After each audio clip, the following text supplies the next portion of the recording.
की। तो वाकया वो ऐसा है कि रसूलुल्लाह का जब भी बर्थ हुआ था, ओके, तो वो बर्थ के टाइम पे ऐसा बोला जाता है कि उनको लेबर्स आ रहे थे और लेबर के टाइम पे उनके पास एक एंजल आया।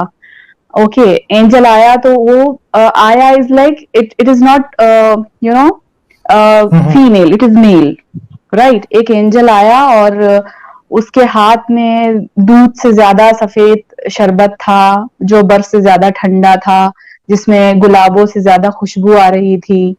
ओके, और उन्होंने वो पीने के लिए उनको दिया आमिना को। फिर उनका बेबी आया, मतलब रसूलुल्लाह पैदा हुए। तो जब रसूलुल्लाह पैदा हुए तो वो लेबर के टाइम पे जो सब वो मटेरियल रहता है ओवरी का, that blood and everything, it was not there. Okay, और वो होने के बाद आमिना ने इमीडिएटली नमाज पढ़ा। तो अभी ये डाउट है कि अगर वो टाइम पे उन्होंने नमाज पढ़ा तो 40 साल की एज के बाद जो उनपे वही आई वो कौन सी नमाज थी? ऊंटनी का दूध और इसका पेशाब मिलाकर पिया जा सकता है, क्या ऐसी कोई हदीस है? जी भाईजान, वो जो वाकया मैंने आपको सुनाया है सही बुखारी का जुमे के खुतबे में, ये उकल और उरैना दो कबीले थे। वहां के कुछ लोग मुसलमान हो गए आकर रसूलुल्लाह सल्लल्लाहु अलैहि वसल्लम के पास। मदीने की आबो हवा उनके मुवाफिक नहीं आई, बीमार हो गए, उनके पेटों में पानी पड़ गया, पेट फूल गए, जिसको आजकल हेपाटाइटिस सी कहते हैं ना, उनको हेपाटाइटिस सी हो गया। तो उन्होंने रसूलुल्लाह सल्लल्लाहु अलैहि वसल्लम को आकर शिकायत की। आपने कहा तुम ऐसा करो, फलां जगह पर सदके के ऊंट हैं, वहां चले जाओ, उन ऊंटों का दूध भी पियो, उनका पेशाब भी पियो। अल्लाह के नबी ने कहा, सही बुखारी की हदीस है, उनका दूध और उनका पेशाब पियो। वो चले गए, उन्होंने दूध और पेशाब पिया ऊंटों का, उनके पेट ठीक हो गए, हेपाटाइटिस सी खत्म हो गई, तंदुरुस्त हो गए। इस हदीस से, बुखारी शरीफ की हदीस है, ये कोई कहानी नहीं है, इस हदीस से बहुत सारी चीजें मालूम होती हैं। एक बड़ा मसला यह मालूम होता है कि ऊंट और तमाम वो जानवर जिनका गोश्त खाया जाता है, उनका पेशाब नजस और पलीद चीज नहीं है, ना ही हराम है, ना नजस है, ना पलीद है, ना हराम है। गाय का, भैंस का, बकरी का, ऊंट का पेशाब आपके कपड़ों को लगा हुआ है, उनका गोबर आपके कपड़ों को लगा हुआ है, कपड़े आपके पाक है, जिस्म भी पाक है, आप उनमें नमाज पढ़ सकते हो, पलीद नहीं है वो। रसूल मुकर्रम सल्लल्लाहु अलैहि वसल्लम बकरियों के बाड़े में नमाज पढ़ लिया करते थे। बकरियों के बाड़े में क्या होता है?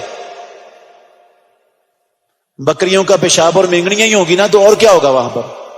बाड़े में अल्लाह के नबी नमाज पढ़ते थे, जबकि नमाज के लिए जगह का पाक होना शर्त है। तो इसका मतलब वो जगह को अल्लाह के नबी पाक समझते थे तो नमाज पढ़ते थे ना।